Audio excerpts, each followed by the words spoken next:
Operation സിന്ദൂറിലേക്ക് ഇന്ത്യയെ നയിച്ച സാഹചര്യം ലോകരാജ്യങ്ങളെ നേരിട്ടറിയിക്കാനാണ് രാജ്യത്തിൻ്റെ ശ്രമം. 6 എംപിമാരടങ്ങിയ വിവിധ സംഘങ്ങൾ ലോകരാഷ്ട്രങ്ങൾ സന്ദർശിച്ച് സംഘർഷത്തിൻ്റെ സാഹചര്യം വിശദീകരിക്കും. ഭീകരതയോട് പാകിസ്ഥാൻ കാണിക്കുന്ന സമീപനം ലോക സമാധാനത്തിന് ഭീഷണിയാണ് എന്ന് ബോധ്യപ്പെടുത്തും. അതിനിടെ അഫ്ഗാനിസ്ഥാൻ വിദേശകാര്യമന്ത്രി അമീർ ഖാൻ മുത്താഖിയുമായി വിദേശകാര്യമന്ത്രി എസ് ജയശങ്കർ സംസാരിച്ചു.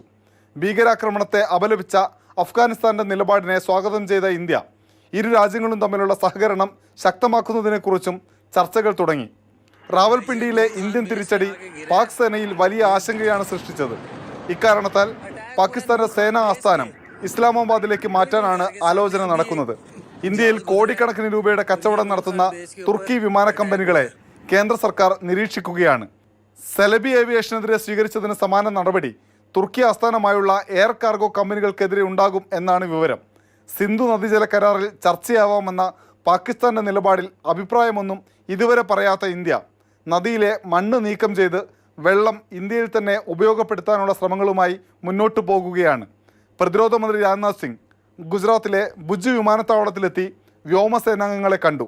ബ്രഹ്മോസിന്റെ ശക്തി പാകിസ്ഥാൻ അറിഞ്ഞുവെന്ന് പ്രതിരോധ മന്ത്രി വ്യക്തമാക്കി. पूरी दुनिया ने देख लिया है कि कैसे आपने पाकिस्तान की धरती पर मौजूद आतंकवाद के 9 ठिकानों को ध्वस्त कर दिया.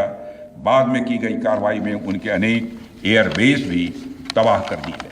ജമ്മു കാശ്മീരിൽ കഴിഞ്ഞ 3 ദിവസത്തിനിടെ 6 ഭീകരരെയാണ് സുരക്ഷാ സേന വധിച്ചത്.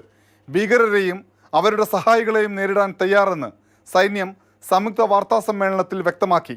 പാകിസ്ഥാൻ വ്യോമസേനയെ പ്രകീർത്തിക്കുന്ന ദി ഡെയിലി ടെലിഗ്രാഫ് പത്രത്തിൻ്റെ വാർത്ത AI ഉപയോഗിച്ച് വ്യാജമായി തയ്യാറാക്കിയതാണ് എന്ന് വ്യക്തമായിട്ടുണ്ട്. മാതൃഭൂമി ന്യൂസ്, ഡൽഹി.